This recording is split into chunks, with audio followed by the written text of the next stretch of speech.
I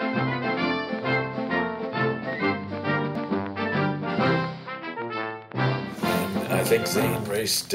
Vance Hunt showed up with a lawnmower motor attached to the front of his Chrysler and wanted to run AA fuel with a lawnmower motor. He said, "I got 2 engines," and Tice threw him out. So he ran. He didn't have a lot of. Zane Schubert didn't have a lot of competition, and Art had to wade through everybody from the East Coast, the West Coast, and parts in between.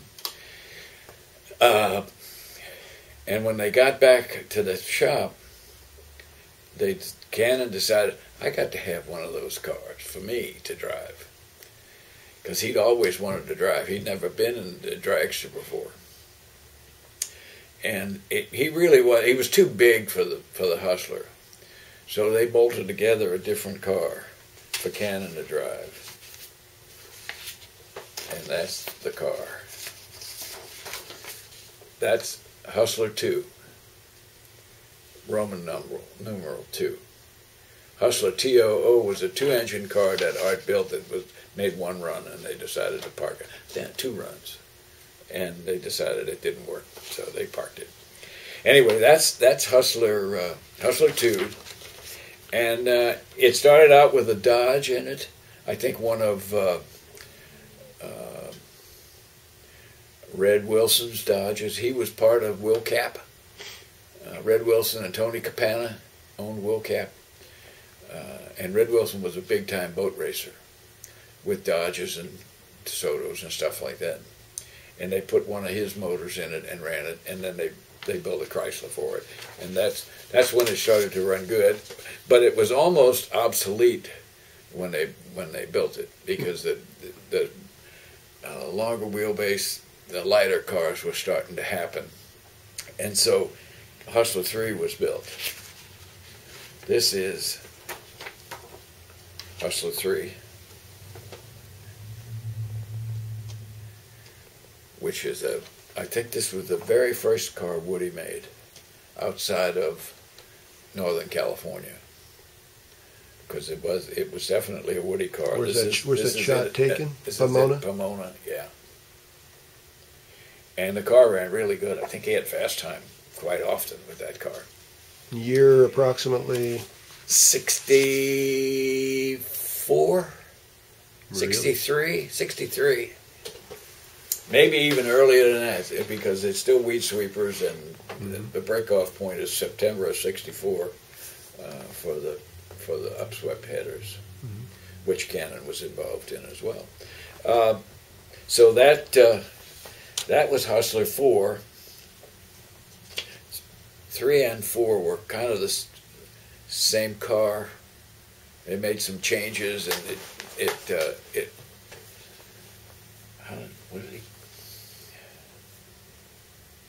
I think they lengthened it, and then it became Hustler 4. Because then when Woody decided to build a bigger car, a longer 150-inch wheelbase car, that's Hustler 5.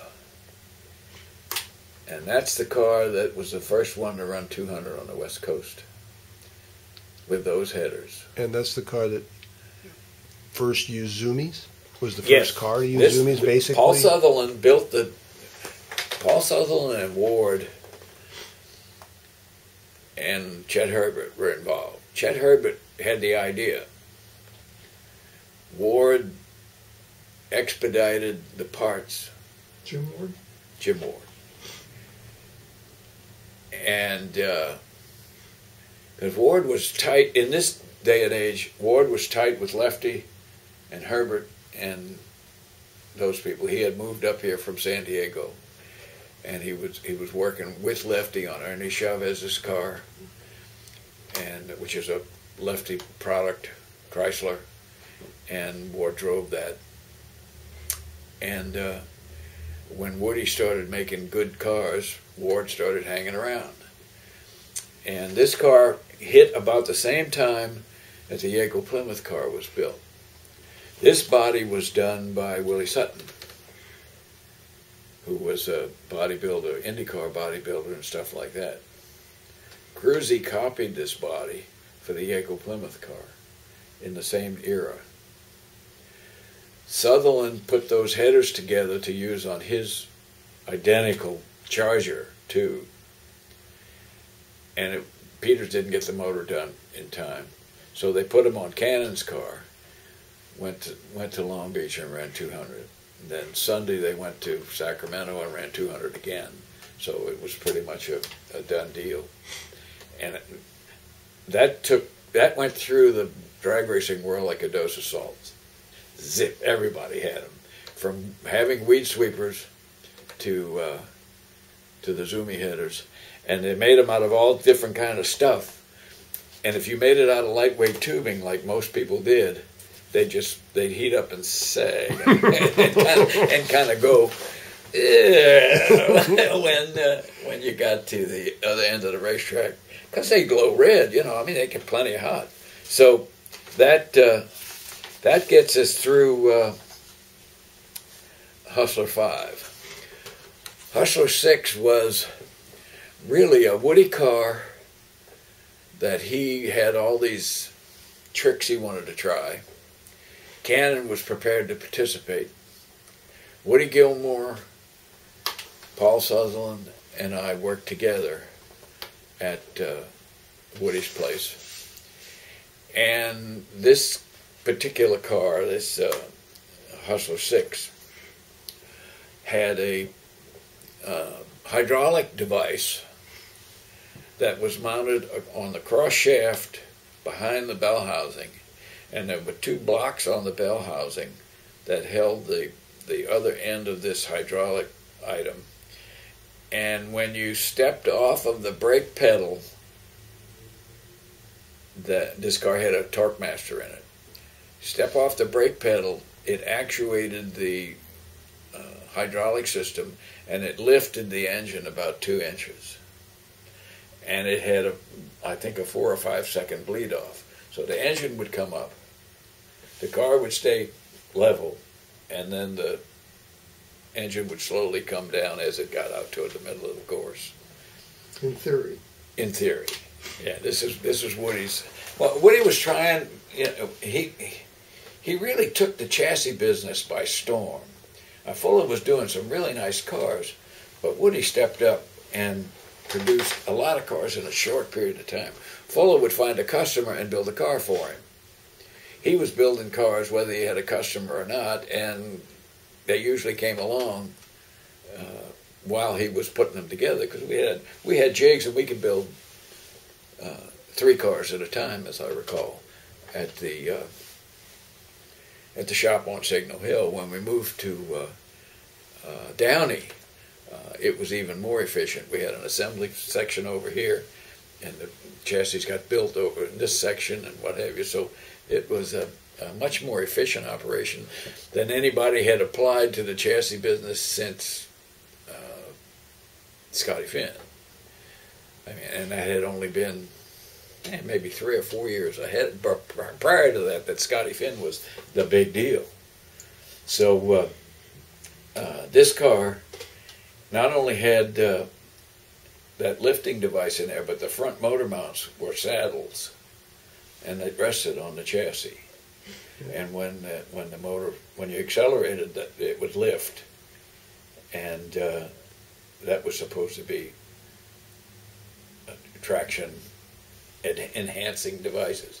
And I guess it worked pretty good, but it was hard to tell what did what, because it had the torque master in it, and it was a difficult sucker to run with that torque master. It didn't want to repeat anything. If the oil got hot, the torque master would act different. And the torque master was just a fluid coupling. It was exactly. It was a Taurus from an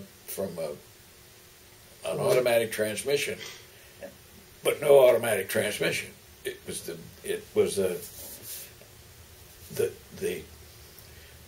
torque was transferred between the vanes, and the shear of the oil was the friction that made it operate.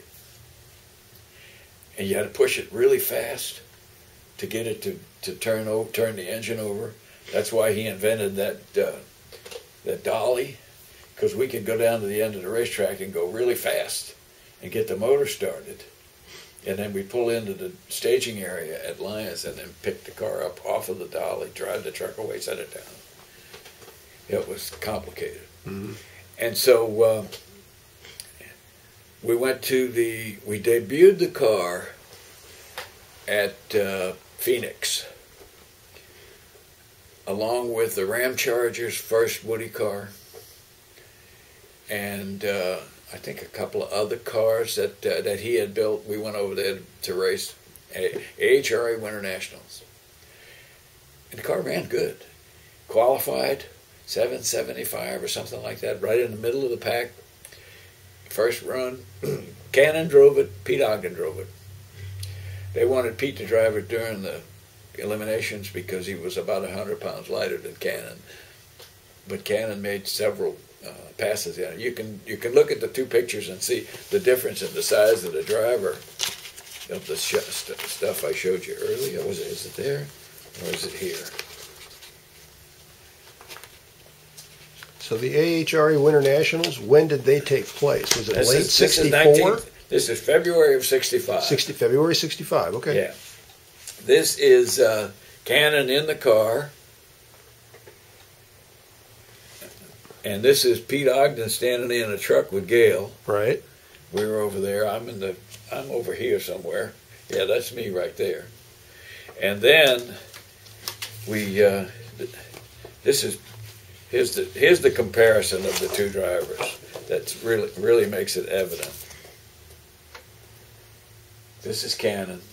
This is Pete. You can see how his head's about an inch lower, and Cannon is scrunched down. And shoulders.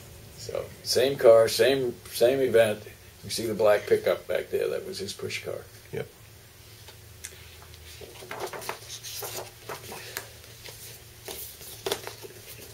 And we won the first two rounds and lost to Dean Turk because of the torque master. Because when we went through the motor, somehow it picked up idle. And when it picked up idle, it wanted to pull through the brakes. And when Pete was staging, it was taking him everything he could do to get it staged. And he just screwed up at the starting line. And Turk beat him by several lengths. And he ended up runner-up to Tom Hoover at the event. Anyway, after that race, we ran Pomona, I think, one weekend. And Jocko had convinced Woody that he should have this trick streamlined body. And it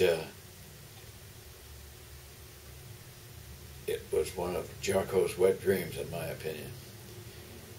Because they first made a model of it, a wooden model. And a couple of years later, after all this had gotten behind us, there was an aerodynamicist hanging around the shop. I came by the shop, and Woody says to the guy, "What do you think of this?" He says, "This is our body we had. Tell us what you think." He says, "Which direction does it go in?" And he says, "It goes this way." And the guy says, "It should go that way." So it was. I got a picture here of the house of the car with the body on it. I'm pretty certain.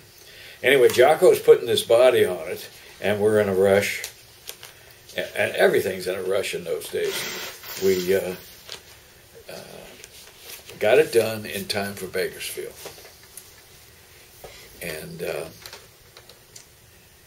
it was a struggle. It was one of them all-nighter, a week or so. And the first run it made, it smoked the tires pretty substantially. I think they were in here. Yeah, I don't know where it is. Anyway, we went up there and there